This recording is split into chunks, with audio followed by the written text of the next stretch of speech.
Merci d'être parmi nous donc ce soir à cette dernière séance des Jeudis de Lima qui clôt un cycle d'un trimestre au cours duquel on a assisté à des moments intenses et grâce à votre présence les Jeudis de Lima sont devenus une référence culturelle sur la scène parisienne.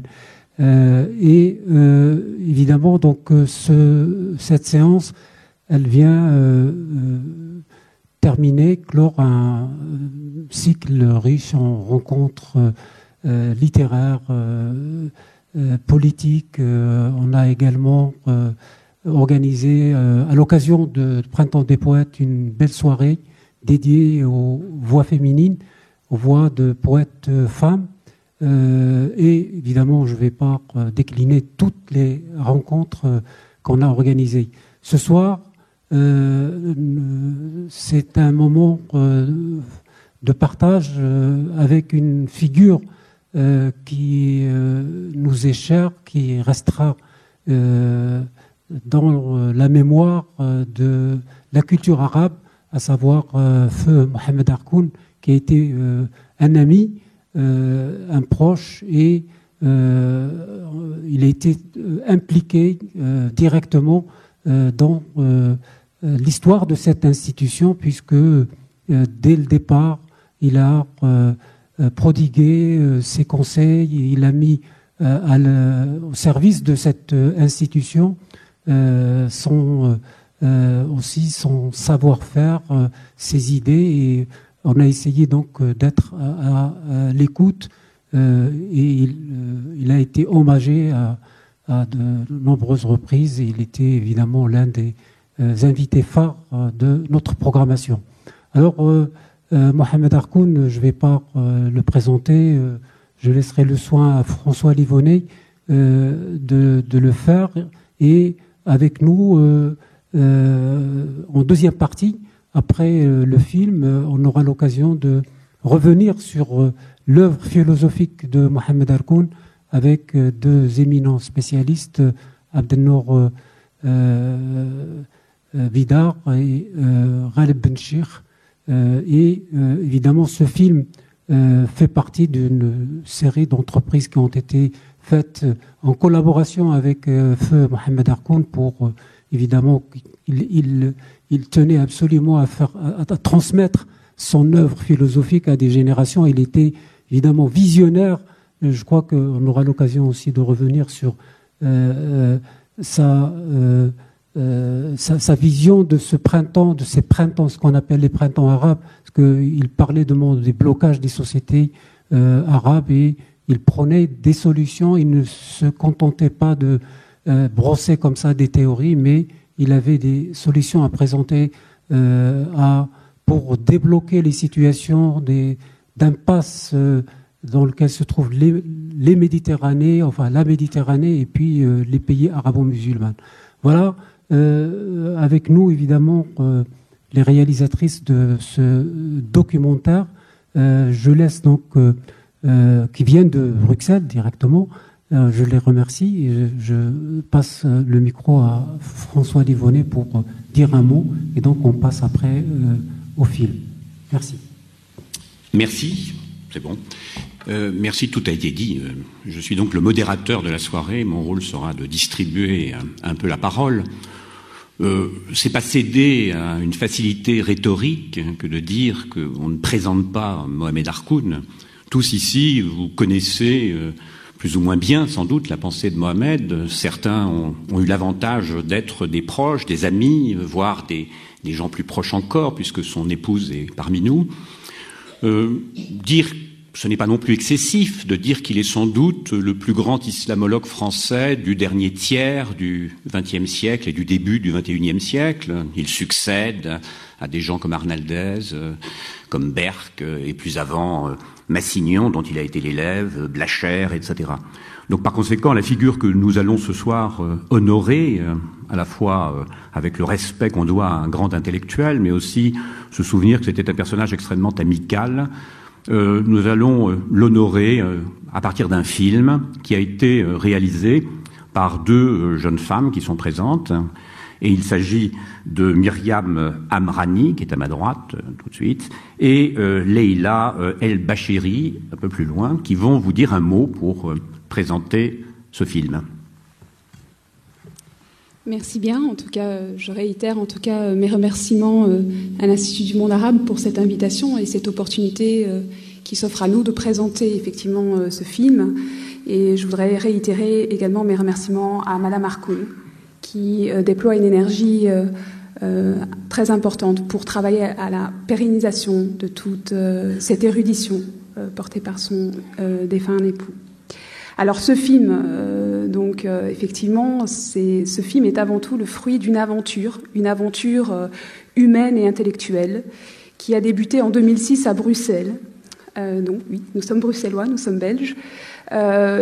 C'est une aventure portée par une série de citoyens musulmans, non musulmans, croyants, non croyants, qui se préoccupaient de la question de l'interculturalité, de la rencontre interculturelle qui est à la fois une richesse, mais aussi un réel défi en termes de vivre ensemble, parce qu'il arrive parfois que des tensions apparaissent.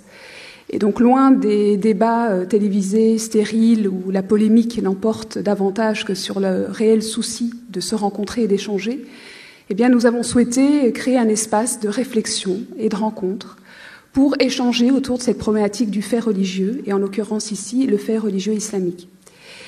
Nous avons eu le grand honneur en 2006 d'ouvrir le séminaire de sensibilisation à l'islam dans une perspective de critique historique et sociopolitique avec Ghaleb Bencher qui est ici ce soir.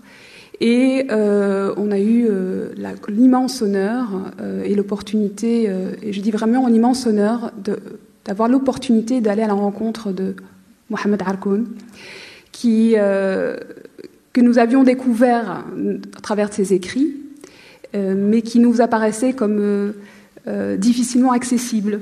Nous, jeunes, moins jeunes, qui n'étions pas des spécialistes du fait religieux, mais qui étions très portés, très intéressés par ces questions. Et donc, nous avons tenté de le rencontrer, nous l'avons contacté. Et effectivement, c'était une personne très accessible, puisqu'il a été séduit par notre démarche de démocratisation du savoir du fait religieux islamique, séduit par l'idée de créer un espace de rencontre et de dialogue interculturel et interconvictionnel, mais un réel espace qui laisse la place à la réflexion, à l'analyse, loin des polémiques, loin des débats passionnels. Et donc voilà, il a accepté d'abord de venir en tant que conférencier, illustre conférencier, parce que éminent pédagogue. Et puis, en vivant ces temps de rencontre, de conférences, on s'était dit qu'on avait eu l'honneur de pouvoir vivre ces instants, ces moments à ses côtés, et on s'était dit qu'il était utile de partager et d'élargir le spectre que simplement les personnes qui s'étaient donné la peine de venir à ce cycle de conférences. Et nous lui avons soumis la proposition de réaliser ce film pour garder une trace, garder une mémoire. D'ailleurs, c'est le nom de notre association. Notre association s'appelle Dhakira. Et donc, il y a pour objet justement de garder des traces de la mémoire, mais une mémoire vivante, une mémoire ouverte sur le monde, une mémoire qui se veut être un outil d'émancipation et d'ouverture à l'autre. Voilà. Et donc, Mohamed Harkoun nous a fait l'honneur de nous accompagner dans cette aventure humaine et intellectuelle. Et aujourd'hui, voilà, nous remplissons largement notre engagement de pérenniser, de propager sa pensée. Et bien, j'espère que ce film vous permettra de découvrir ou de redécouvrir l'un ou l'autre aspect de ces combats épistémologiques, mais aussi ces combats en tant qu'hommes. Merci à vous.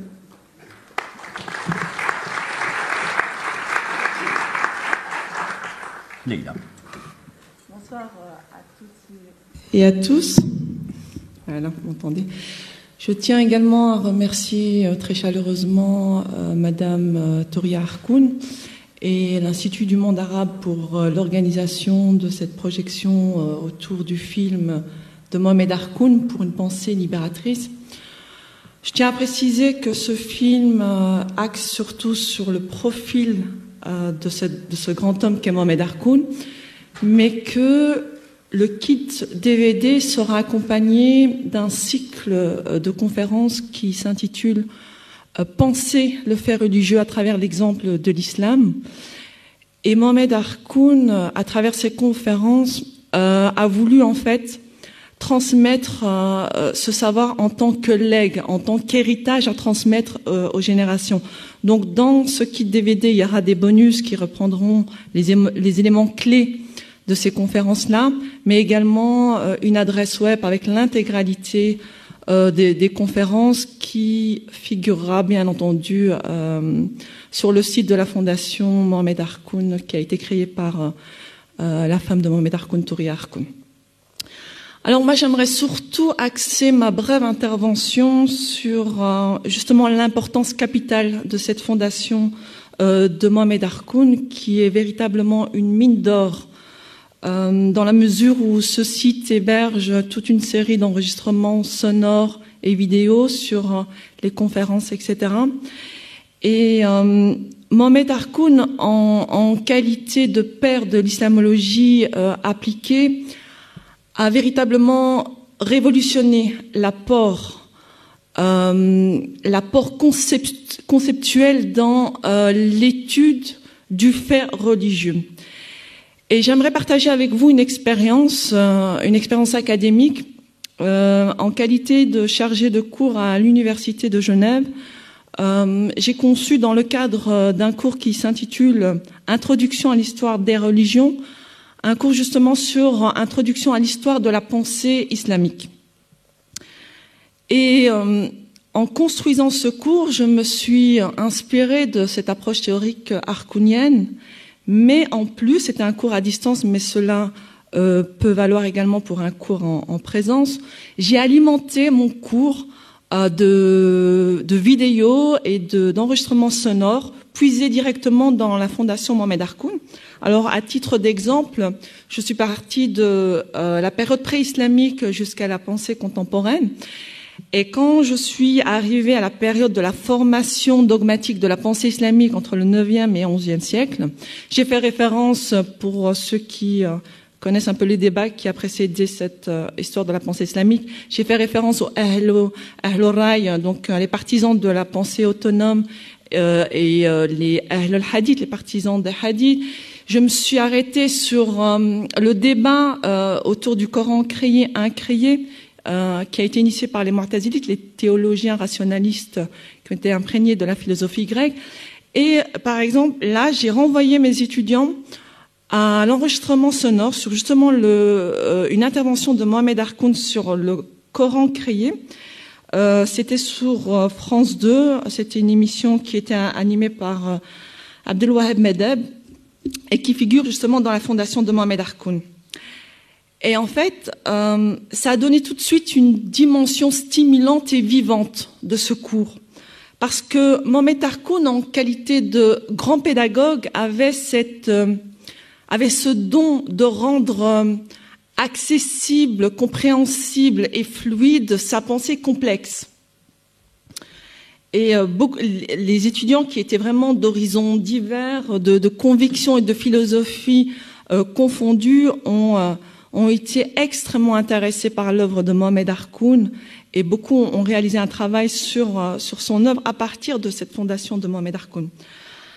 Alors, moi, ce que j'aimerais vraiment dire, c'est que cette fondation Mohamed Harkoun, qui est vraiment le fruit d'un travail solitaire de longue haleine de Touria Harkoun, je pense que les contenus de cette fondation méritent d'être exploités au niveau international, au niveau du programme académique et scolaire.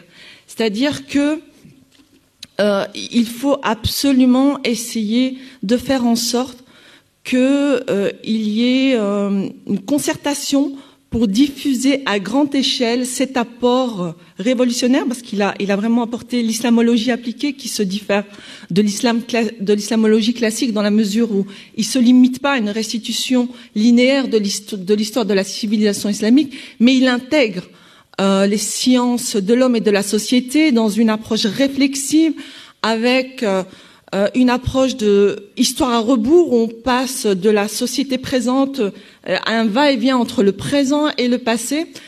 Et c'est vraiment un apport subversif et révolutionnaire qui mérite d'être connu. C'est pour ça, et je terminerai avec ça, que cette fondation, véritable bibliothèque vivante, mérite un soutien financier, logistique et humain. Et je terminerai en disant, je ne dirais pas que, en tant que féministe, je ne dirais pas que derrière chaque grand homme, il y a une femme, égalité oblige, mais je dirais que grâce à cette grande femme, qui est Madame Thouria Harkoun, qui est consciente de l'apport fondamental de l'œuvre de Mohamed Harkoun, l'œuvre de ce grand homme va être connue, reconnue et diffusée à grande échelle. Donc je vous demande d'applaudir Madame Harkoun qui est présente parmi nous.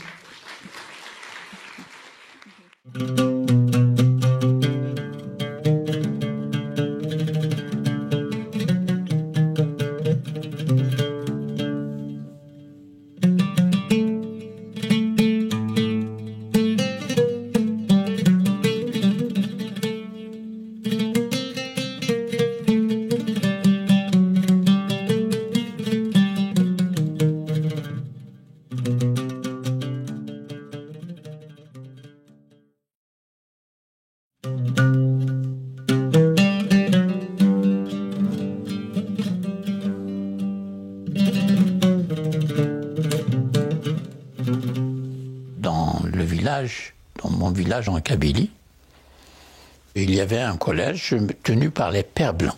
Et j'ai fait mes 3 années d'études dans ce collège. Et c'est là que, par exemple, j'ai eu l'occasion d'étudier à la fois l'anglais et le latin.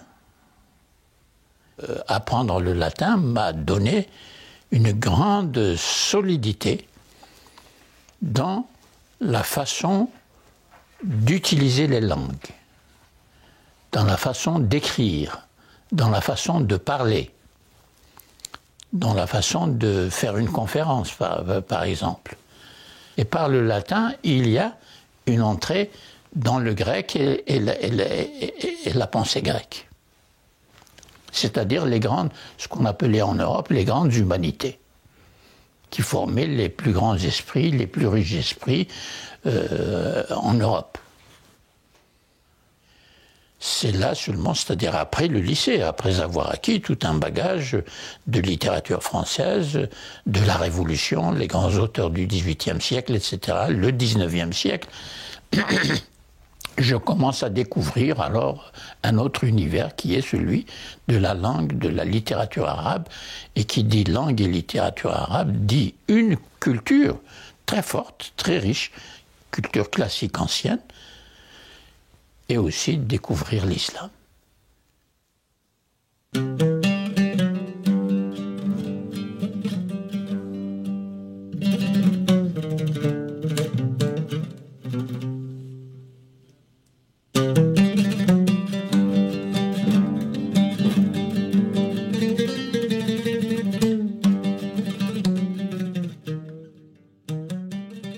Au moment où je préparais la thèse, dans les années 60, il y avait des débats parmi les orientalistes. On parlait d'orientalistes en ce temps-là, c'est-à-dire les spécialistes de l'islam et de la culture et de la langue arabe.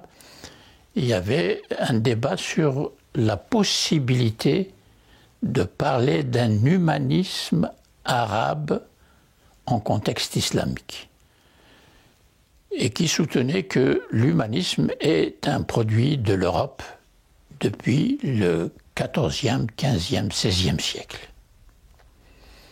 Et qu'en islam, étant donné la place qu'occupe la religion dans l'exercice de la raison, les usages de la raison en contexte islamique justement, c'est incompatible avec l'idée même de l'humanisme. Puisque l'idée de l'humanisme, c'est l'ouverture sur toutes les formes que prend la culture et toutes les modalités d'exercice de la pensée critique dans une culture et une histoire de la pensée. Et voici que moi j'arrive et que je dis, il y a un mouvement humaniste tout à fait défendable où la raison s'ouvre à toutes les disciplines, à tous les ordres de la connaissance, à tous les champs de l'investigation de la connaissance des sociétés et des cultures. Et ça s'est manifesté et illustré par des œuvres que voici au IVe siècle de l'Hégire, c'est-à-dire au Xe siècle, à Bagdad, à Shiraz, à Rai, qui est l'actuel Téhéran, etc., etc. Donc je soutenais une thèse qui s'opposait à la thèse de la spécificité de cette découverte de l'humanisme et de cette construction de l'humanisme uniquement en Europe.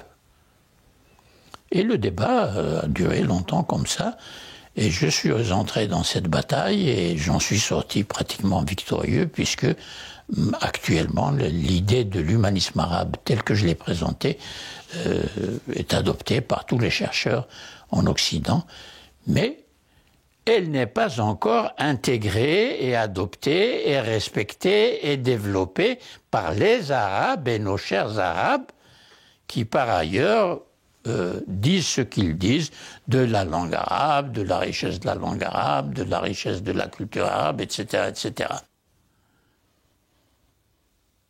C'est pourquoi j'ai écrit ce deuxième livre sur humanisme et islam aujourd'hui, pour expliquer justement l'indifférence, l'oubli, la dimension de l'oubli dans l'histoire de la pensée d'expression arabe et en contexte islamique.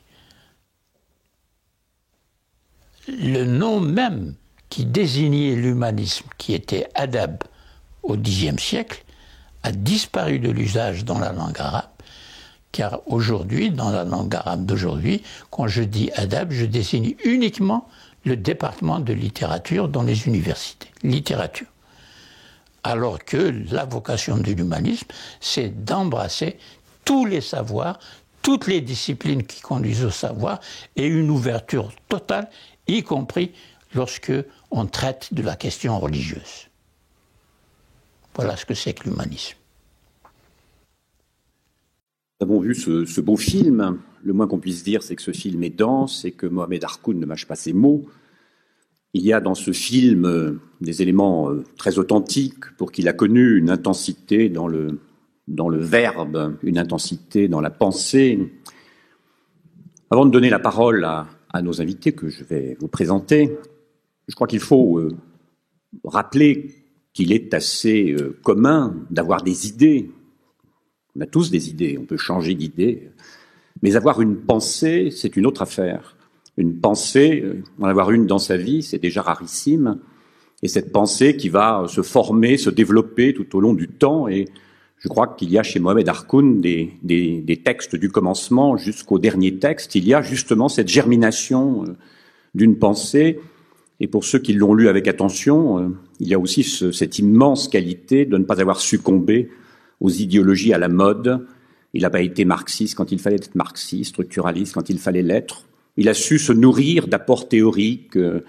Il est à sa manière un philosophe de la déconstruction, à sa manière un philosophe bachelardien, à sa manière un philosophe de l'archéologie, à la manière de Foucault. Mais il n'est rien de tout cela. Il y a une originalité, une singularité. C'est quelque chose qu'il faut signaler. Quant à son islamologie appliquée, on a compris que c'était une islamologie aussi impliquée. Je ne veux pas simplement jouer sur les mots. Il y a une manière d'ancrer, d'enraciner le discours théorique dans l'histoire. Et on n'oublie pas que Mohamed Harkoun n'est pas simplement un savant, c'est aussi quelqu'un qui a vécu le drame colonial, qui a vécu le déchirement de ce monde de l'autre côté de la Méditerranée, de son pays. Donc il y a quelque chose ici qui est à manifester ou à mettre en évidence dans toute son intensité, s'il a permis de changer pour partie le regard que l'Europe porte sur le monde arabo-musulman et en particulier sur le Maghreb. Il souligne aussi que le Maghreb n'a pas totalement changé le regard qu'il porte sur lui-même. Et ce défaut de réflexivité, c'est peut-être quelque chose d'essentiel. Je crois qu'il faut être un peu pédagogue, parce que vous n'êtes pas tous ici des spécialistes de Mohamed Harkoun. Je crois que le mieux, ce serait que nos invités chacun à leur manière, parlent de l'apport de Mohamed Harkoun, je dirais d'abord de cet apport intellectuel à ce savoir qu'est l'islamologie qu'on appelait jadis l'orientalisme, et cette islamologie appliquée en particulier. Alors, il y a Touria qui prendra la parole tout à l'heure pour nous parler de la fondation Mohamed Harkoun, qui est un élément essentiel de la mémoire harkounienne, mais aussi de la prospective harkounienne. À ma gauche, il y a Abdenour Bidar, qui est professeur de philosophie, qui enseigne en classe préparatoire, je crois, qui est philosophe, écrivain, qui est membre du conseil de rédaction de la revue Esprit. À ma droite, Galeb Benchir, que tout le monde connaît, qui est président de la Conférence mondiale des religions pour la paix, et qui est surtout connu pour être le producteur de l'émission sur France 2, l'émission Vivre l'Islam. Et puis les deux réalisatrices, enfin l'une qui a conçu, l'autre réalisé, enfin je crois que c'est un travail à deux. Donc j'ai envie de vous poser la question les uns après les autres. Quel est l'apport de Mohamed Harkoun? Je dirais presque en termes simples, avant d'entrer dans un débat plus pointu, théorique. Quel est l'apport et la richesse de la pensée de Mohamed Harkoun? On peut commencer par vous. Bonsoir à tous. Je tiens tout d'abord, comme préalable, à remercier Madame Harkoun de nous donner l'occasion de nous souvenir à la fois humainement et intellectuellement de cet homme que fut Mohamed Harkoun. Alors pour répondre à votre question, la question donc sur l'apport de la pensée de Mohamed Harkoun, je n'irai pas par quatre chemins. Je dirais que actuellement, pour quelqu'un qui veut réfléchir sur l'objet islam dans ses dimensions religieuses, spirituelles, intellectuelles, historiques, il me semble que la lecture de Mohamed Harkoun est à peu près indispensable. Je ne vois pas comment il est possible aujourd'hui de penser à ce que peut devenir l'islam comme ressource spirituelle pour notre temps sans la contribution qu'a apporté Mohamed Harkoun à cette question. Si vous le permettez, je vais prendre mon cas personnel d'intellectuel, de philosophe, de chercheur. Je travaille sur la question de l'islam et plus précisément, comme je viens de l'indiquer, sur cette question qui consiste à savoir si l'islam a aujourd'hui quelque chose à dire spirituellement, non seulement aux musulmans eux-mêmes, mais à tous les hommes de la terre, à tous les hommes de bonne volonté.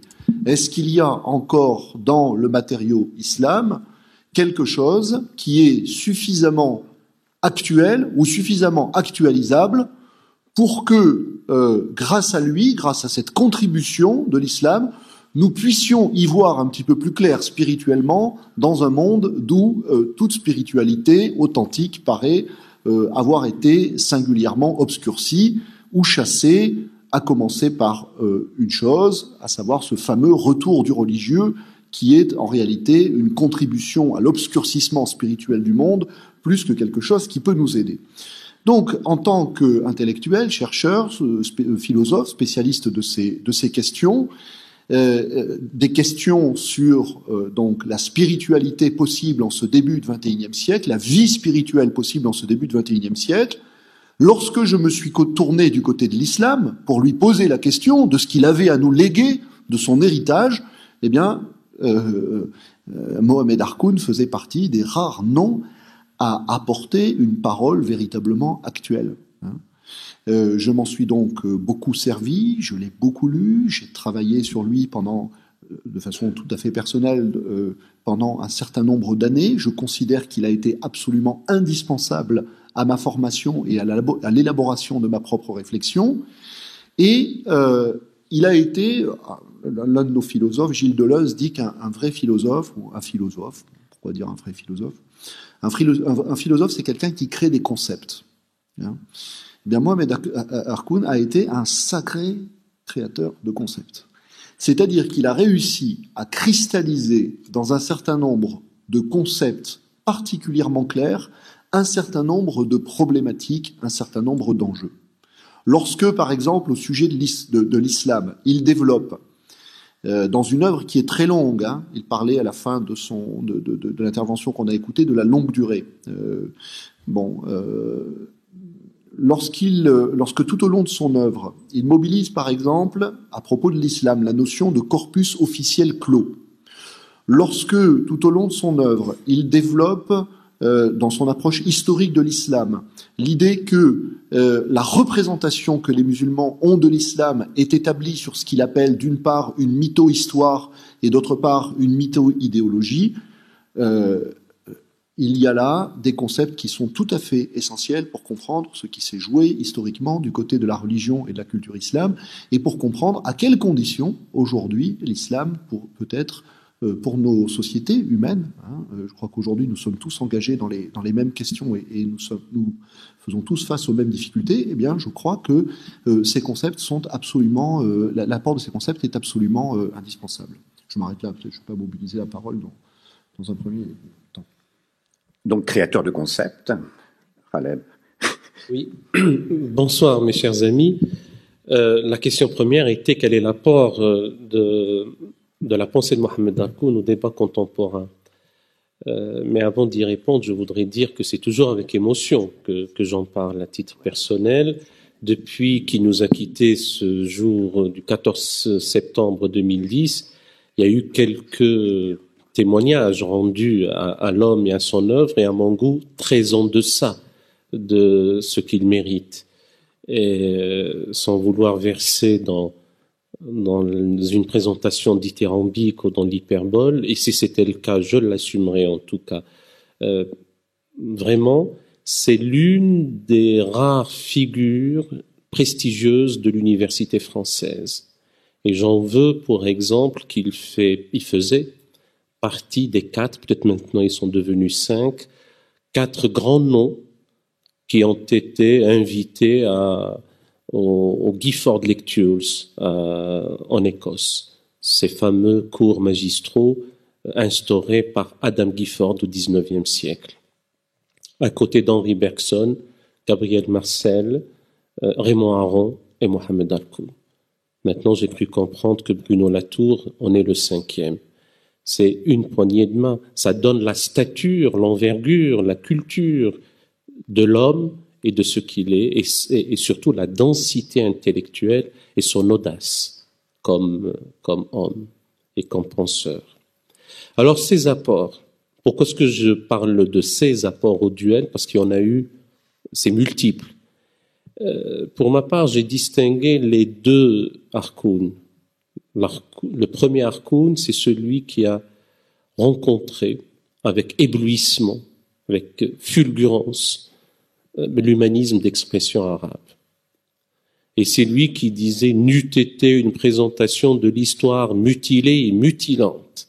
Nous ne serions pas en train de redécouvrir l'humanisme d'expression arabe. » Et tout simplement, et là aussi sans apologie mièvre aucune de sa part, il dit, et ça c'est un apport considérable, que l'Aufklärung, les Lumières, ne sont pas venues sui generis.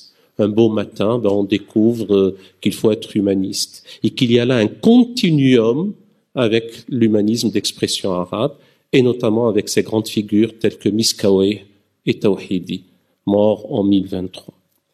Et j'aime à rappeler que Tawhidi, en 10 ans, est plus vaste encore que l'univers, sont les propos sur l'homme, car l'homme est une problématique pour l'homme. Rappelons ce que disait Terence, l'esclave affranchi, je suis homme et tout ce qui est humain ne m'est pas étranger. Et ça, c'est de l'humanisme. Et donc, comme il est créateur de concepts, il l'a créé en langue arabe en parlant de l'insana. C'est de l'humanisme au-delà du fameux adab. Le second apport, pour en rester uniquement à celui-là, donc je ne dirais pas un troisième, c'est celui de l'homme critique. À la fois la critique de la raison islamique, mais aussi la critique de la norme juridique en contexte islamique. Et lui qui aime à dire, Abdel Nour Bidar a rappelé ces fameux coqs, les corpus officiels clos.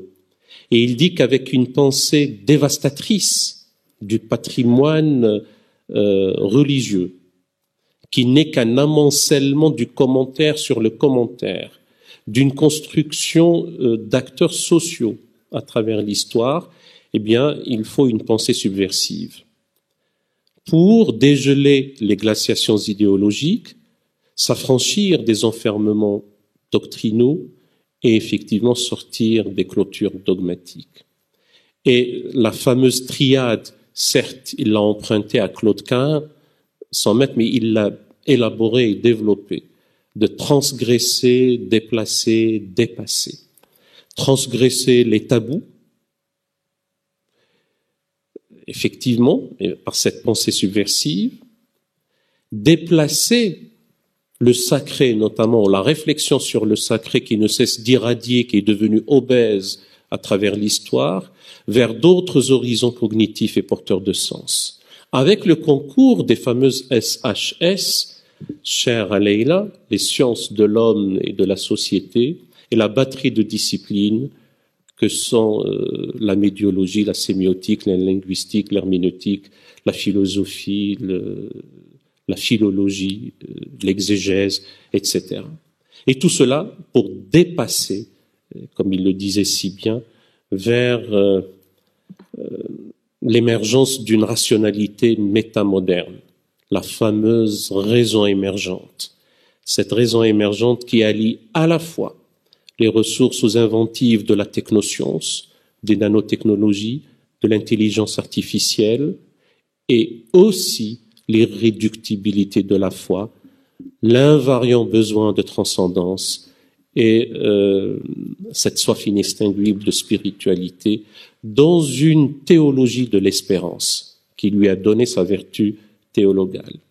Et ma conclusion dans ce premier round, si vous me pardonnez l'anglicisme, c'est de dire qu'il a œuvré inlassablement sa vie durant pour un nouvel humanisme qui assume tous les héritages positifs de tous les peuples, y compris les peuples qui sont soumis à de nouvelles servitudes, et notamment autour du bassin méditerranéen pour remembrer cet espace qui lui paraissait disloqué, et notamment à cause de l'œuvre coloniale. Et donc, voilà, l'homme, c'est un penseur, c'est un humaniste, et c'est un homme d'une richesse considérable, à la fois humaine, mais aussi le penseur.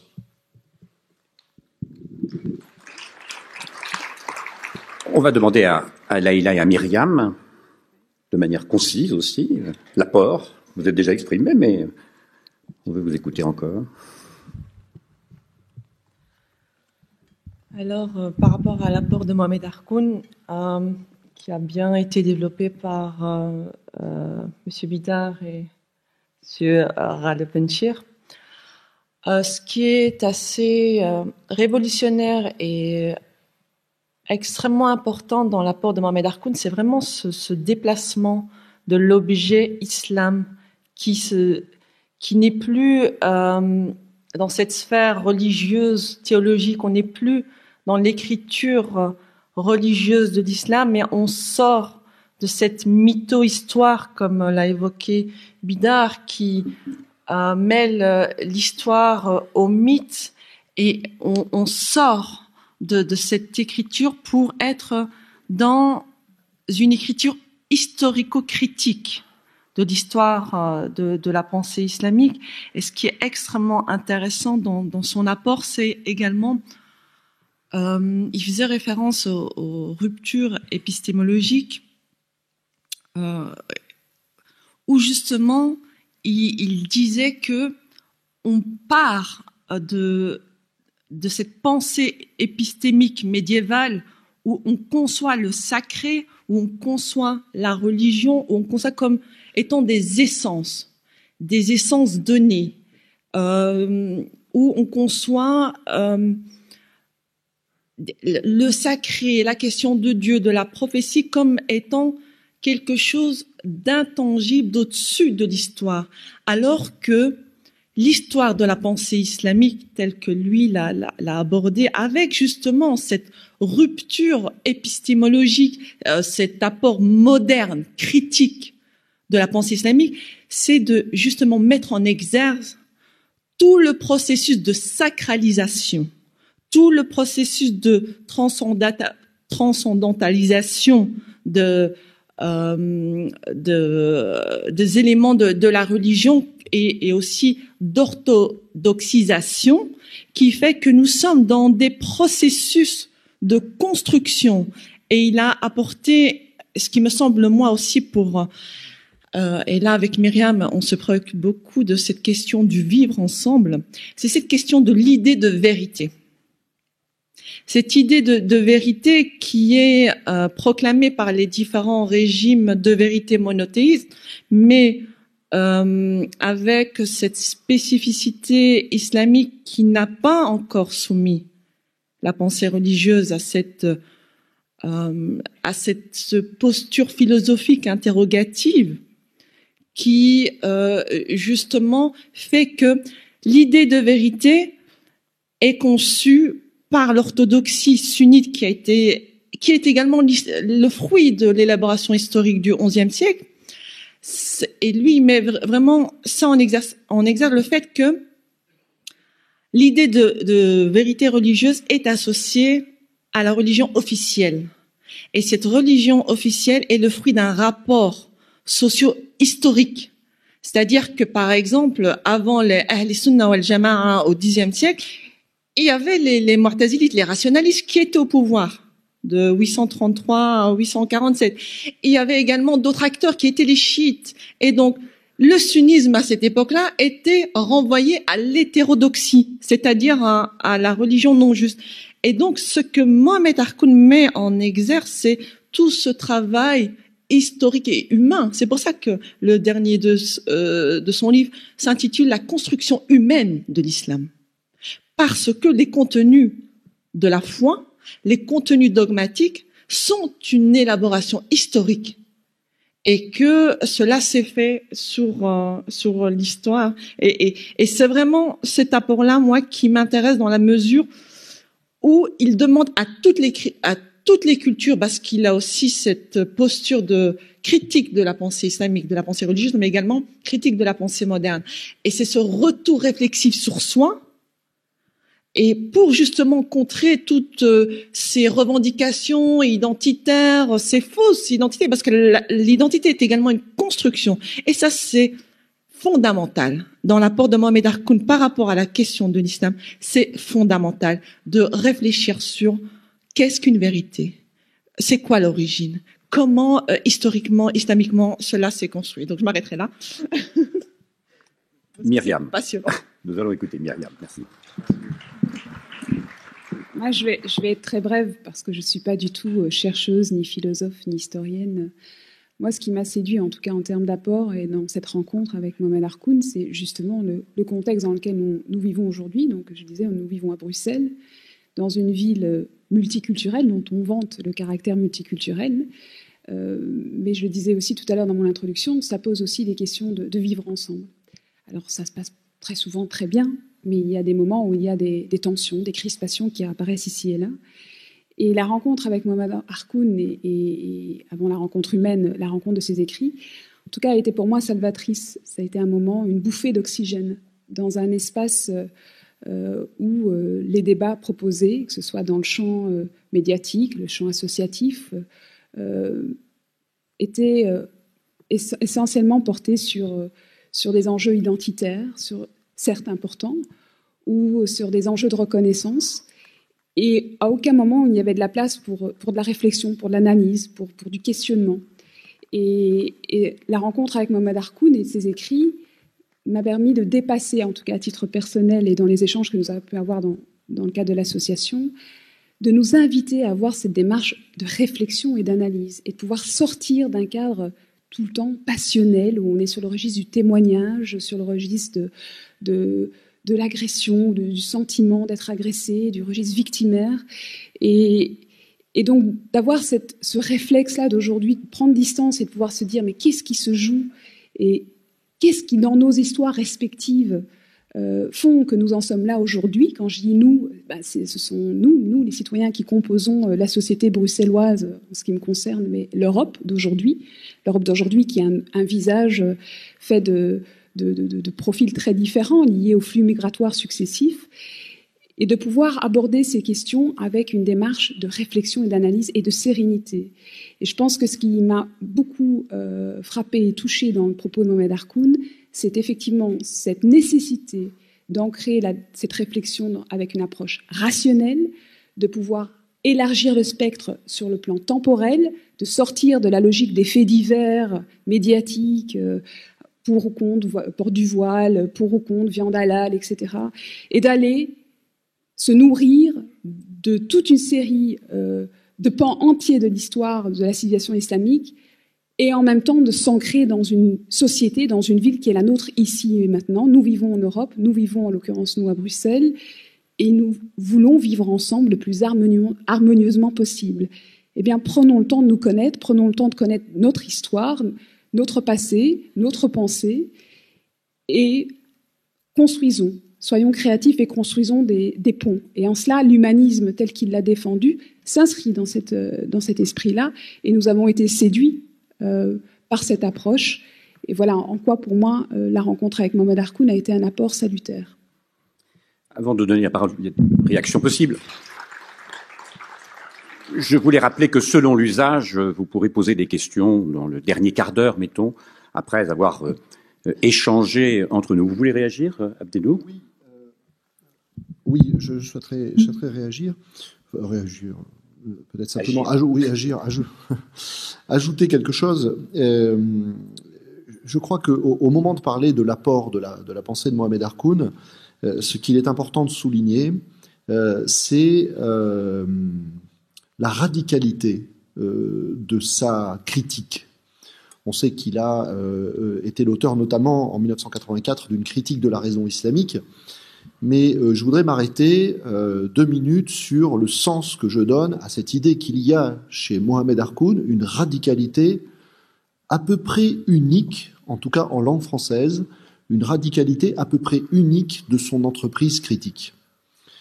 Quand on cherche ce qui reste de ce qu'on appelle l'islam comme religion, après que cet islam a été passé à la moulinette critique du travail de Mohamed Harkoun, il ne reste quasiment rien. Et ça, c'est quelque chose qui est particulièrement spectaculaire. C'est-à-dire que tout ce que les musulmans aujourd'hui et tout ce que les non-musulmans aujourd'hui appellent l'islam comme religion, auquel les uns et les autres accordent ou n'accordent pas une sacralité, eh bien, on s'aperçoit à l'issue du travail critique de Mohamed Harkoun qu'il ne reste quasiment à rien qui mérite ce nom de sacré. C'est une opération excessivement redoutable à laquelle s'est livré Mohamed Harkoun de ce point de vue-là. Le judaïsme et le christianisme ont opéré le même travail un peu avant et même bien avant vis-à-vis de leurs propres textes. C'est un travail redoutable, pourquoi ? Parce que quand on commence à déconstruire ce qu'une tradition spirituelle a considéré comme le sacré, quand on commence à démythifier et à démystifier ce qu'une tradition spirituelle a considéré comme sacré, on risque de se retrouver avec, dans les mains, plus rien de sacré du tout. Et le risque est extrêmement grave. Pourquoi ? Parce que le sacré est une dimension fondamentale de l'existence humaine, peut-être nécessaire de l'existence humaine. Donc Mohamed Harkoun fait partie de ces courageux très rares qui ont osé désacraliser en ayant une conscience parfaite de ce que représente une telle opération de désacralisation et en acceptant d'en prendre le risque. Ce risque, c'est le risque d'affronter la possibilité que pour l'existence humaine, il n'y ait rien de sacré. Et l'alternative au sacré, à laquelle ont été confrontés tous les penseurs de l'absurde, par exemple en Occident, eh bien, c'est la possibilité, à l'arrivée, de se retrouver avec rien, c'est-à-dire avec une existence humaine qui ne signifie rien de transcendant. Eh bien, Mohamed Harkoun a pris ce risque. Il a, par exemple, osé, vis-à-vis de l'islam, cette expression d'un courage, d'une audace et d'une radicalité extraordinaire dans Humanisme et Islam, en 2005 ou 2006, il a dit, et maintenant, qu'y a-t-il après l'islam? Après l'islam. Ce qui le rendait, évidemment, à peu près totalement inaudible à l'immense majorité des musulmans aujourd'hui, qui ne sont pas du tout prêts à entendre que quelque chose puisse avoir lieu après l'islam, puisque justement, ce risque qu'il a pris, ce risque et cette intuition qu'il a eue, parce qu'il a eu, je crois, une intuition fondamentale, cette intuition qu'il fallait prendre le risque de penser ce qu'il y a au-delà de ce qu'on a sacralisé, cette intuition qu'il fallait prendre le risque de penser la vie spirituelle de l'homme au-delà des religions historiques. Eh bien, il a eu cette intuition parce qu'il avait justement l'intuition au fond de lui-même qu'il y a du spirituel après le religieux, qu'il y a historiquement du spirituel et quelque chose qui peut donner un sens transcendant à la vie humaine, alors même que toutes les entreprises de déconstruction du religieux, c'est-à-dire du rapport traditionnel de l'homme à la transcendance, que toutes ces entreprises religieuses, que tous ces systèmes religieux ont été déconstruits. Il a vu ça. Et je crois qu'en ce sens-là, il est absolument visionnaire, parce que je partage en tant qu'intellectuel et en tant qu'homme de foi, je partage cette conviction qu'il y a du spirituel qui attend l'homme au-delà du religieux et qu'il faut qu'on ait tous ensemble maintenant le courage de déconstruire ces systèmes religieux qui ont été des supports extraordinaires de notre vie spirituelle pendant des millénaires, mais qui, hélas, aujourd'hui, sont en train de nous noyer spirituellement. Bon. Voilà. Donc... Merci. Je crois que c'est peut être l'occasion de vous demander aux uns et aux autres de réagir à la notion de fait islamique, parce que quand on parle de fait religieux, c'est souvent une façon pudique d'évacuer la question religieuse, à la manière de Durkheim, d'en faire un phénomène social parmi d'autres. L'analyse ou l'approche de Mohamed Harkoun ne conduit pas à une attitude irréligieuse. S'il y a quelque chose qui est au-delà de la religion, on peut l'appeler spiritualité. Mais cette spiritualité, elle est un dépassement en se nourrissant de ce qu'elle dépasse. Et j'aimerais qu'on s'arrête un peu sur la place, au fond, du post-religieux ou du religieux dans nos sociétés modernes, telles que Mohamed Harkoun la conçoit. Il a dit à un moment donné que la position ou la pensée qu'il développait n'était pas politique, elle était d'abord scientifique, mais la science est une sorte de geste politique. Et donc, j'aimerais qu'on revienne à cette question du fait islamique. Quelle est la place du religieux, entre guillemets, je ne compte pas sur les mots, dans nos sociétés contemporaines, les sociétés européennes en particulier, à la lumière de l'analyse de Mohamed Harkoun? Khaled. Alors, mon cher François, c'est un vaste programme, mais nous allons aller à la concision. Sinon, il faudrait des colloques ad hoc. D'abord, et c'est vrai à propos du fait religieux et tout particulièrement islamique, il parle davantage de faits islamiques ou de questions islamiques et il utilise rarement le vocable islam parce qu'il dit que c'est devenu un mot valise ou un mot sac dans lequel il y a tout et le contraire de tout, depuis les logorées dégénérés d'Al-Qaïda avec la figure mythologisée de Ben Laden, ce sont ces mots à lui, jusqu'à peut-être le soufisme intériorisé dans les cœurs. Et donc il remplace le simple vocable islam par une réalité complexe de société humaine travaillée par le fait religieux dans sa coloration monothéiste, abrahamique, islamique. Mais comme la phrase est alambiquée et longue, donc on utilise par abus méthodologique le simple vocable islam. Deuxièmement, avec ces deux notions de la sainte ignorance et de l'ignorance institutionnalisée, et qu'il traduit si bien en arabe par le jahl al-muqaddas ou le jahl al-mu'assis, c'est pour dire que sa pensée est aussi pénétrante par la langue véhiculaire qu'est la langue arabe, et il faut aussi l'entendre parler arabe ou parler anglais, c'est Mohamed Harkoun. Eh bien, là, il dit, nous sommes en train de sacraliser et on a élevé au rang ou érigé au rang de ce qui est garanti par le divin, ce qui a été transfiguré, domestiqué, idéologisé, mythologisé par des hommes et des femmes, davantage d'hommes, des acteurs sociaux à travers l'histoire. Et donc, cette ignorance sainte n'est finalement qu'un mensonge et que l'ignorance institutionnalisée par les partis États, qu'il fustigeait tout à l'heure, eh bien, sont en train d'enseigner aussi des mensonges, des monstruosités.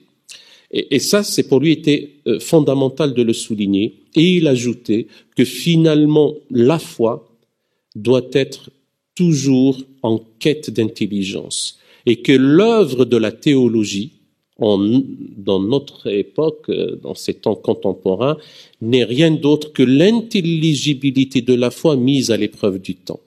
Et il ajoute fides quærens intellectum, qu'ont parlé les auteurs latins, c'est que la foi qui ne s'accompagne pas d'intelligence et qui elle-même n'est pas en quête d'intelligibilité, eh bien ce n'est pas une foi.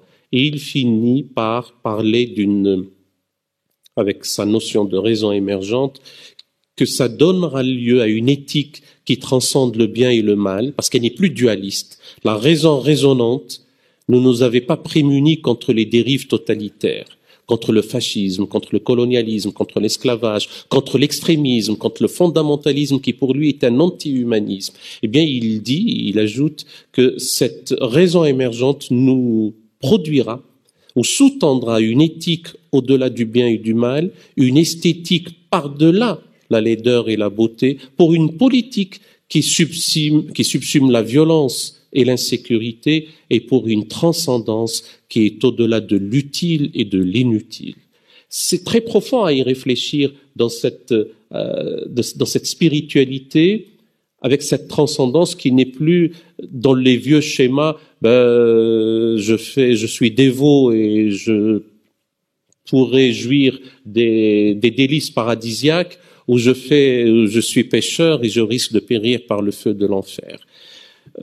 Voilà ce qu'il y a lieu de dire à propos effectivement de cette transcendance et de cette spiritualité pour notre temps, avec qu'y a-t-il après l'islam? Je vais, avant de donner la parole à la salle, donner la parole à Touria Yacoubi Arkoun. Mais juste avant cela, une petite remarque. Constatons que Mohamed Arkoun était un grand intellectuel, un professeur. Il était professeur à l'université à la Sorbonne. Il est intéressant de constater qu'aujourd'hui, les grandes institutions françaises n'ont plus ces grandes figures. Au moment où la question religieuse, la question de l'intégration de populations d'origine arabo-islamique, par exemple, il n'y a plus ces grandes figures au Collège de France. Il n'y a plus ces grandes chaires à la Sorbonne. Il y a une sorte d'absence, finalement, de cette part théorique dans l'université française, qui n'est pas le cas à l'étranger. Enfin, on a connu une époque où il y avait Berck, où il y avait Miquel, où il y avait Massignon. Où sont-ils aujourd'hui? Touria.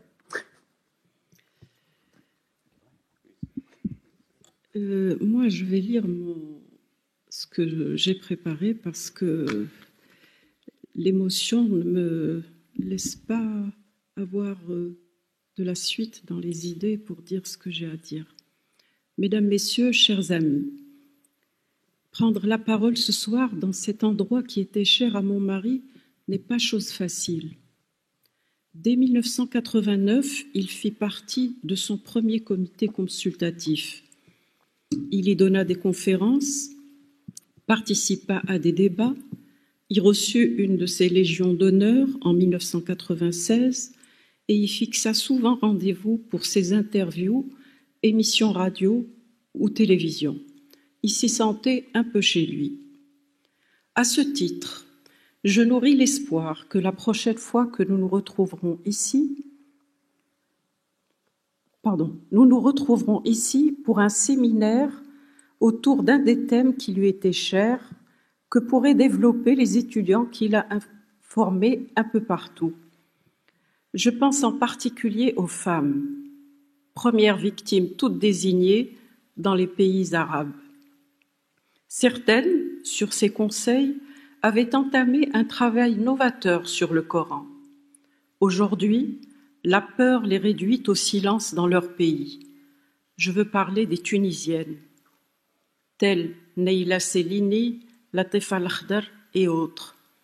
Ces voix ne peuvent avoir de portée que si elles s'expriment à des tribunes comme celle-ci. Quel aurait été le sort de mon mari s'il avait fait carrière dans son pays d'origine? Il nous arrivait d'en parler. Il me disait que son parcours aurait été tout autre et qu'il serait probablement mort de chagrin depuis longtemps. Sa vision de l'islam en France et en Europe, telle que vous l'avez entendu dans le documentaire, mérite d'être examinée aujourd'hui avec plus d'attention qu'elle ne l'a été de son vivant, en raison des bouleversements que connaît la sphère arabo-musulmane et le monde entier par voie de conséquence. Événement qu'il évoquait déjà en 1993 dans son livre « Penser l'islam aujourd'hui ». Quelle aurait été la situation de la région euro-méditerranéenne si son appel, depuis la fin des années 80, pour la création en France d'un institut d'enseignement d'études islamiques ou pour l'enseignement du fait religieux et de l'histoire comparée des religions dans les lycées des deux rives avait été entendue. Toute une génération aurait ainsi pu être épargnée de l'obscurantisme galopant dont nous assistons impuissants à tant de retombées dévastatrices. Le Maroc avait un statut spécial à ses yeux, pour des raisons sentimentales, il va sans dire, mais surtout pour son ouverture culturelle et religieuse dont il rêvait pour les autres pays du Maghreb. Cela ne l'empêchait pas, on l'a entendu, de s'indigner devant le comportement des investisseurs européens dans la rive sud qui signaient à tour de bras de gros contrats commerciaux, économico-industriels sans les accompagner de projets socioculturels. On en voyait de temps à autre, mais à dose homéopathique, et il en faisait état à chaque fois qu'il en avait l'occasion. Pour lui, il était évidemment important de créer des emplois et de permettre aux populations de vivre mieux, mais privées des nourritures intellectuelles essentielles, elles se conduisent dans la façon que nous sommes tous obligés de subir aujourd'hui. Il n'a eu de cesse également d'appeler toutes ces dernières années, aussi bien les Occidentaux que les musulmans, à abattre les clôtures de tous ordres qui nous cernent, afin de vivre pacifiquement et en bonne intelligence dans le mouchoir de poche qu'est désormais devenu notre monde globalisé. Faute de quoi, nous en serions réduits à nous supporter dans un huis clos sans issue. J'avais à ce propos relevé une phrase de Freud qu'il avait trouvée tout à fait appropriée, qui disait « Car il n'existe pas de dépendance ou de soumission à l'ordre établi sans l'émergence d'une fureur plus ou moins refoulée qui sera retournée contre soi ou projetée sur quelqu'un d'autre. » Pour ma part, par fidélité à la mémoire de mon mari et par profond respect pour l'œuvre monumentale qu'il nous a léguée, à laquelle il a consacré toute sa vie jusqu'à ses derniers moments de conscience, j'ai créé la fondation, début 2012, la fondation Mohamed Harkoun pour la paix entre les cultures. Le but principal en est de garder vivante sa pensée et de la diffuser par différents moyens que vous pouvez trouver à la rubrique Fondation. Avec les questions suscitées ça et là par le printemps arabe et les regrets des uns et des autres au sujet de son absence, il m'a semblé urgent de mettre à leur disposition sa parole en lançant ce site. J'ai tenu à ce qu'il soit prioritairement mis en ligne les enregistrements audio et vidéo partie de son œuvre la plus facile d'accès au grand public. Dans un second temps, ce sera le tour des textes, certains déjà publiés et d'autres inédits. Tout ceci à titre entièrement gratuit, comme il l'aurait fait lui-même. Je souligne au passage que cette fondation, il voulait la créer de son vivant, mais le sort en a voulu différemment. Ce site, qui commence à être consulté un peu partout dans le monde, constitue un moyen imparable pour introduire sa pensée novatrice dans certains pays dont les régimes en place l'avaient censuré de son vivant. Des demandes nous sont adressées pour en traduire le contenu dans d'autres langues Ainsi, nous avons créé une page en arabe, en anglais et en persan. Son dernier livre, La construction humaine de l'islam, vient d'être traduit par un Iranien résidant aux États-Unis et sera incessamment publié en Afghanistan pour en faciliter la diffusion dans les pays avoisinants. Un prix Mohamed Harkoun a également été créé. Il sera remis à Casablanca au mois de septembre. Je terminerai par une citation de son livre « Humanisme et Islam » dont on a parlé tout à l'heure, qui dit, c'est lui qui s'exprime, « Je sais que des millions de jeunes lecteurs cherchant désespérément à sortir de la clôture dogmatique en contexte islamique ne peuvent, pour des raisons multiples, avoir accès à un grand nombre de publications libératrices.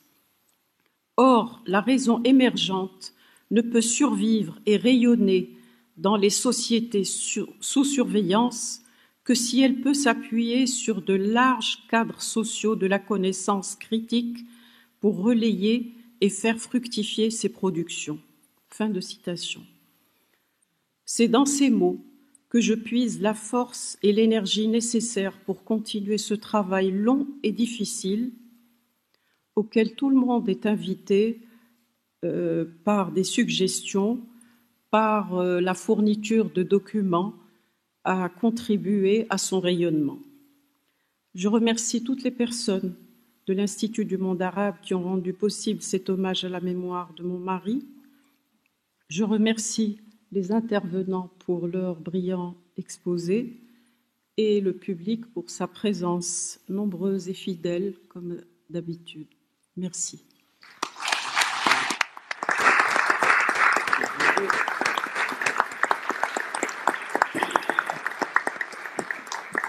Merci, Touria.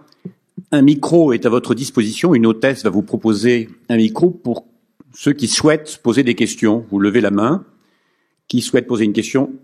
Madame, le micro arrive. Voilà. Je peux y aller? Allez-y, s'il vous plaît, et autant que possible des questions resserrées. Oui. C'est-à-dire sous une forme interrogative, comme toute question. Merci. Moi, je voulais vous poser la question, à travers tout ce que vous avez dit au niveau de la table ronde, comment la manière de sortir les gens de leur dogmatisme, qui sont dépourvus de toute pensée. La première question. La deuxième, est-ce que la pensée permet la construction de l'identité de la personne et en même temps qui va de pair avec la construction de la personne, que je différencie de l'individu? Vaste question. Qui veut répondre? Qui veut répondre déjà à la première, la sortie du dogmatisme? Desnours. Alors, je vais vous répondre. Je vais vous dire comment on sort du dogmatisme. Non, je plaisante, bien sûr. Non. Si, quand même, je vais essayer de répondre. Par un mot magique, qui a du mal, hélas, à se transformer en réalité dans toutes les sociétés humaines à travers leur histoire, c'est le mot d'éducation. Hein? C'est-à-dire que par l'éducation de la sensibilité, par l'éducation de l'esprit critique, par l'éducation de l'exigence intellectuelle, par cette éducation qui est l'ouverture à une culture qui sera voulue la plus large, la plus éclectique, la plus tolérante possible, eh bien l'individu peut avoir une chance à ce moment-là. Mais vous voyez que c'est dépendant de l'état d'une société, tout entière. Ce n'est pas quelque chose que l'individu peut faire seul. De toute façon, chez l'être humain, l'individu peut pas faire grand-chose tout seul, au départ. Comme l'ont dit un certain nombre de grands philosophes, on a toujours besoin d'autres êtres humains pour devenir humain. Bon.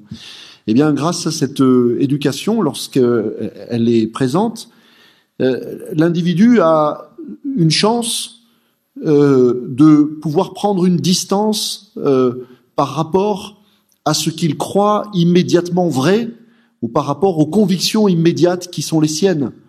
Mais il y a, je dirais, à cela, c'est-à-dire à cette prise de distance vis-à-vis de la pensée dogmatique, deux conditions. Il y a une condition qui est la formation de l'esprit et donc l'accès par l'éducation à une pensée critique, à une pensée, même, c'est quasiment un pléonasme de dire une pensée critique, mais je dirais que il faut aussi que l'individu ait de l'espérance. Peut-être que vous voyez pas immédiatement le rapport quand je dis ça comme ça, je vous explique. Quand vous demandez à un individu religieux, profondément croyant, de prendre une distance critique par rapport au dogme de sa tradition, c'est pas seulement une question de compétence ou de capacité intellectuelle, c'est pas seulement une question d'éducation de l'esprit critique. Il faut aussi qu'il ait l'espoir, l'espérance que sa vie spirituelle continuera d'avoir un sens à travers cette prise de distance critique. Et je crois que c'est pour cela, aujourd'hui, qu'un certain nombre d'esprits, qu'ils soient musulmans ou qu'ils appartiennent à telle ou telle autre confession, toutes les religions, en réalité, à des degrés divers, ont les mêmes problèmes avec leur dogmatisme.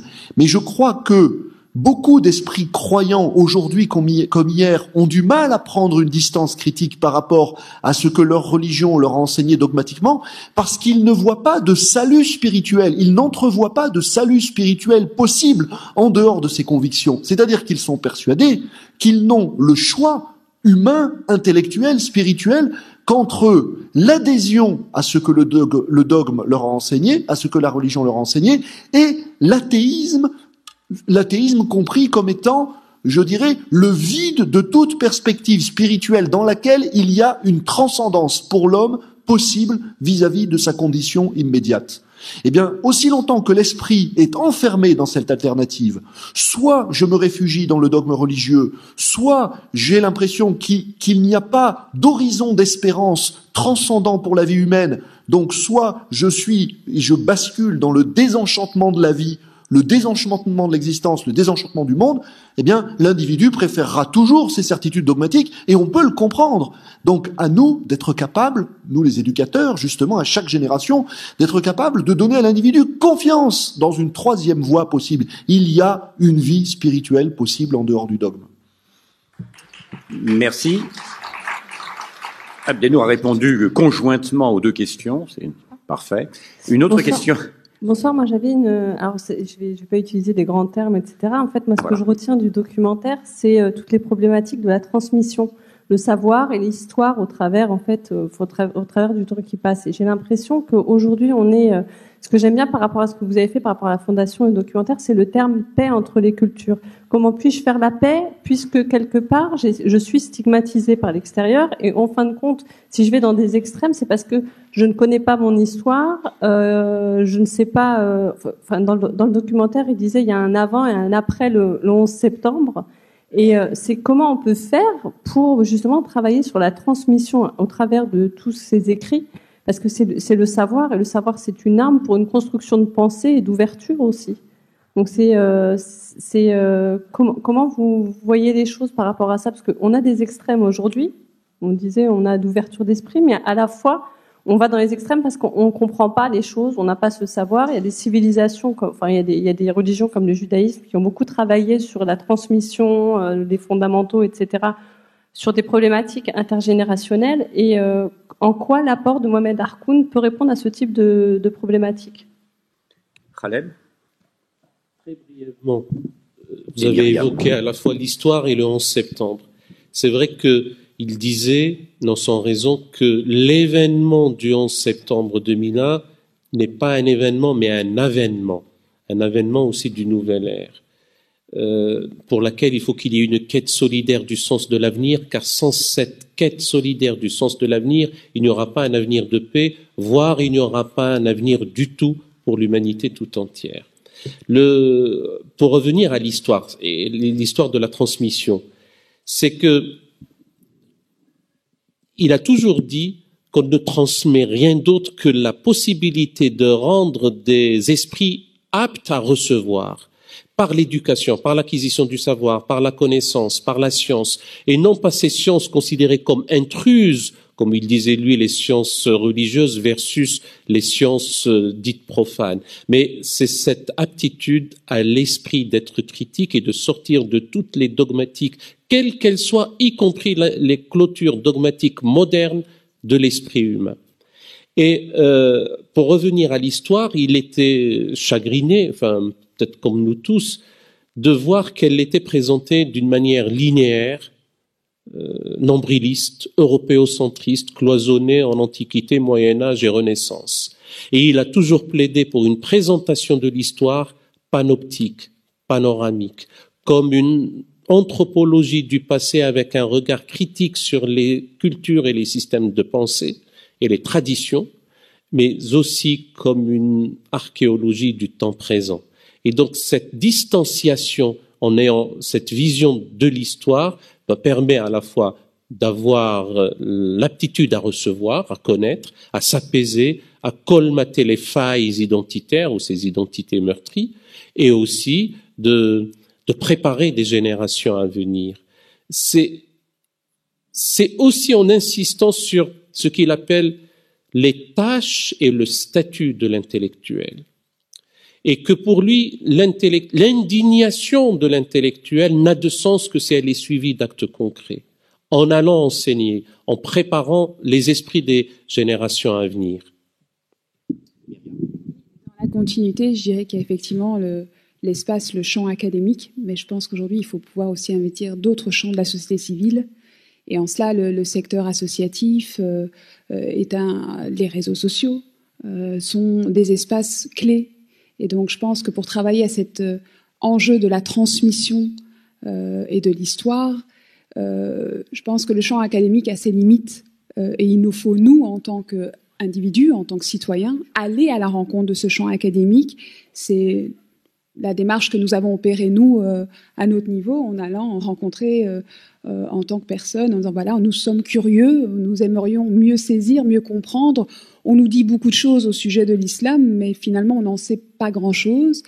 Et je pense que ce qui est intéressant ici, c'est justement la confrontation des idées.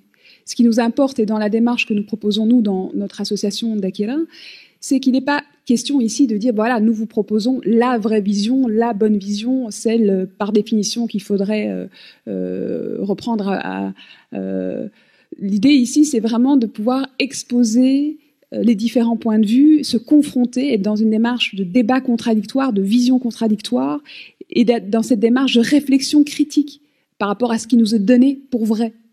Et c'est vrai qu'aujourd'hui, quand on a dans le champ social énormément de conférenciers qui se présentent comme tels, qui tiennent des propos au nom de l'islam, qui se positionnent dans le champ social et qui nous racontent une histoire de l'islam, voilà, mais dont on ne sait pas, nous, en tant qu'individus, sur quoi ils s'appuient, de quelle référence historique, quelle référence théologique, on nous sortait l'école. Ah oui, peut-être.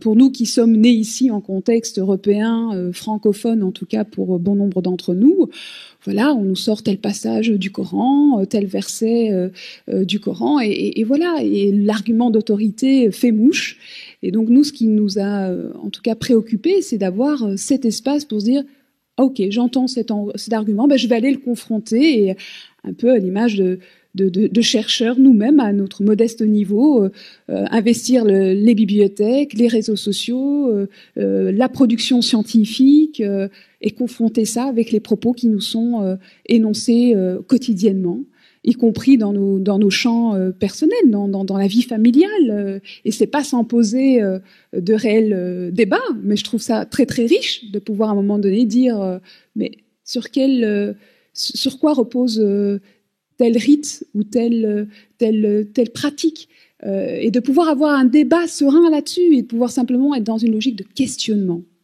Et ça, c'est vrai que c'est une démarche très originale et qui, de mon point de vue, est très apaisante. C'est que il n'est pas simplement question de chercher des réponses, mais être dans une logique de questionnement, de sortir de la logique des certitudes et des évidences qu'on nous énonce, mais de pouvoir simplement être dans une démarche de réflexion. Ah, tiens, et pourquoi ? Et ça, c'est passionnant. L'aventure est passionnante. Et en cela, la démarche de Feu Mohamed Harkoun est passionnante puisque c'était un chercheur-penseur. C'est comme ça qu'il se présentait. Et à notre modeste niveau, on essaye d'aller à la recherche de cette histoire et de faire lien et de faire corps avec notre histoire, notre patrimoine, mais aussi dans une perspective d'ouverture aux autres et au monde. Merci Myriam. Abdelnour, je crois que vous voulez ajouter quelque chose. Après, il y aura une dernière question, on doit finir à 20h30. Oui, peut-être juste, je ne veux pas vous empêcher de poser des questions, je voudrais juste rebondir et acquiescer à deux choses qui ont été dites, qui me paraissent particulièrement importantes pour comprendre qui était Mohamed Harkoun et quelle était sa stature. La première, c'est que, à travers ce que vient de dire Madame, on comprend que Mohamed Harkoun était véritablement la figure de l'intellectuel. L'intellectuel, c'est celui qui ne reste pas dans la tour d'ivoire d'un savoir universitaire accessible simplement à quelques-uns, mais c'est quelqu'un qui s'engage dans les débats de son temps, avec cette capacité tout à fait particulière de l'intellectuel, du véritable intellectuel, à s'engager tout en ne cédant rien sur la profondeur de sa pensée et de ses exigences. Mohamed Harkoun avait une pensée personnelle élaborée sur des décennies d'une extrême complexité, d'une extrême profondeur, qui embrassait des questions extrêmement vastes. Et en même temps, il avait cette capacité, si vous voulez, de rendre, on l'a tous entendu dans des conférences, dans des colloques, sa pensée extrêmement accessible et disponible pour que chacun s'en empare et de la faire servir à des débats qui sont des débats extrêmement actuels. Et quand vous évoquiez tout à l'heure la figure de quelques grands anciens qu'on appelle des orientalistes, comme par exemple Massignon, la grande figure de Massignon, ou un petit peu plus près Jacques Berck, c'était des grands hommes, bien entendu, des grands penseurs, mais je crois qu'ils n'avaient pas, au moins autant que Mohamed Harkoun, cette capacité à incarner ce qu'on appelle l'intellectuel, et c'est presque un pléonasme de dire l'intellectuel engagé. C'est la première chose. Le deuxième point rapide, c'est que, et là je voudrais acquiescer à ce que disait Khaled Bencher, lorsque Mohamed Harkoun parlait des clôtures dogmatiques, sa pensée était, je dirais, tellement vaste qu'il a eu l'intelligence, sur la base d'une intuition première, l'intelligence de développer une critique, c'est-à-dire une pensée critique, à la fois en direction du corpus islamique, mais aussi en direction de la modernité occidentale. Il a été un des premiers à dire à la modernité occidentale son fait, et son fait, c'est « tu ne penseras pas à l'avenir de l'humanité toute seule, tu ne penseras pas à la sécularisation des sociétés toute seule, tu ne penseras pas à la sortie de la religion toute seule. Pour tout ça, tu as besoin de l'héritage et de la coopération de toutes les sagesses de l'humanité. Et si demain, toi, l'Occident, tu prétends définir un humanisme universel, ce qui est la grande prétention occidentale depuis le début de la modernité, eh bien, il va falloir que tu comprennes que cet humanisme devra être partagé, partageable, il a employé l'expression d'un humanisme partageable dans le documentaire qu'on a vu, cet humanisme devrait être un humanisme partageable par toutes les civilisations du monde, et pour cela, il ne pourra pas émaner simplement de la parole et du magistère occidental. Donc il avait cette capacité à la fois à être extrêmement sévère vis-à-vis de l'islam, mais aussi à être extrêmement sévère vis-à-vis de l'Occident, et je peux vous dire que aujourd'hui, l'intellectualité occidentale, nos philosophes, nos sociologues, nos penseurs sont très très très loin d'avoir été capables d'entendre la parole critique de Mohamed Harkoun. Juste un mot. Je partage évidemment tout ce qui a été dit. Je défendrai simplement un tout petit peu Massignon. Massignon n'est pas Berck, Massignon n'est pas Blacher, Massignon a été engagé. C'est la seule réserve que je donnerais. Il manifestait, il oui. Recevait des coups de CRS. Voilà, ça a été un intellectuel dans le siècle. Oui. Ce que je voulais dire, justement, pour appuyer tout ce que vous avez avancé au sujet de sa stature intellectuelle, c'est justement que c'est un des rares arabo-musulmans qui a été pétri de toutes ces intelligences, de toutes ces cultures, de toutes ces civilisations, et que aujourd'hui il va falloir des décennies, si ce n'est plus, pour avoir quelqu'un comme Mohamed Harkoun. Et c'est justement une des raisons qui m'a poussée à mettre à la disposition du public toute son œuvre, parce que je ne voulais pas qu'elle reste cantonnée dans les bibliothèques, être consultée une fois de temps en temps par un chercheur. Là, par exemple, ces enregistrements, ils peuvent être pris par des personnes dans le cadre d'associations comme la vôtre, être projetés et puis faire un débat ensuite.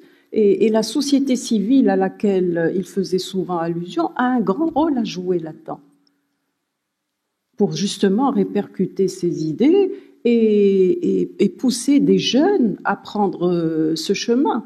Parce que si on s'arrête à Mohamed Harkoun, qu'est-ce qu'il y aura après? On va voir des mosquées à tous les coins de rue, on va avoir des chaînes de télévision encore plus virulentes et qui envahissent le paysage audiovisuel davantage encore. Donc ça, ce n'est qu'un un petit ruisseau. Et j'espère qu'il va en alimenter d'autres, parce que mettre un site comme ça et le laisser consulter par 1000 ou 10 000 même internautes n'est pas suffisant. Il faut que chacun, à son tour, exploite ce site pour diffuser. On a besoin de vecteurs pour cette pensée, parce que il faut le reconnaître, c'est pas une pensée qu'on va avoir. Enfin, on ne va pas en voir émerger une autre dans l'immédiat. Voilà. Merci. Une dernière question, s'il vous plaît, courte. Merci. Oui, courte.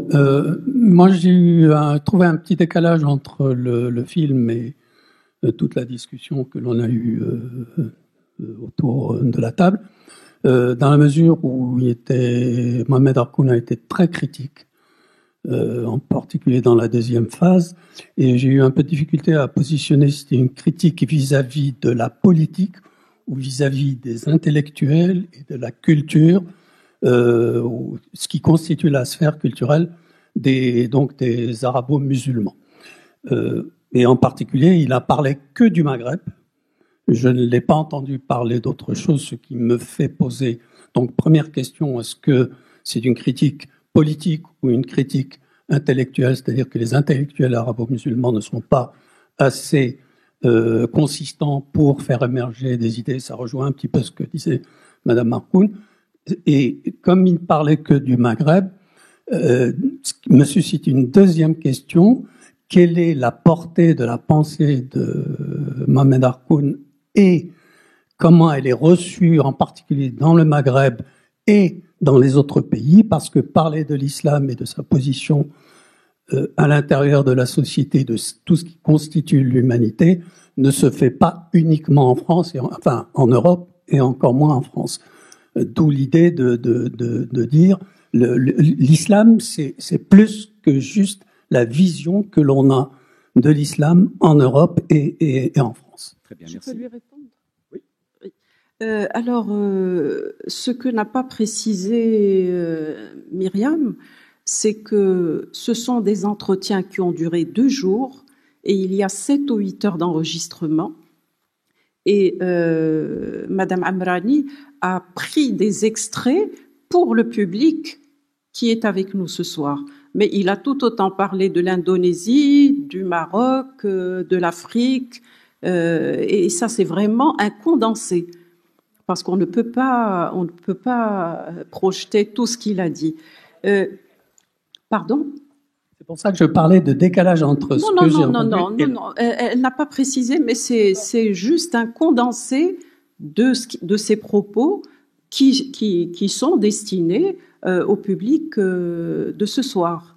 D'autre part, pour sa réception dans les pays arabes, il parlait de la même façon au Maroc, à Bahreïn, au Qatar.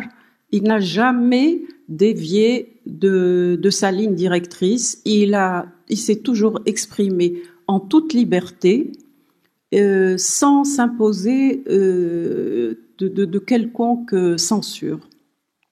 Voilà. Pour ça. Le sens de ma question, c'est comment ça a été reçu, et en particulier, quelle était la réaction de ces pays?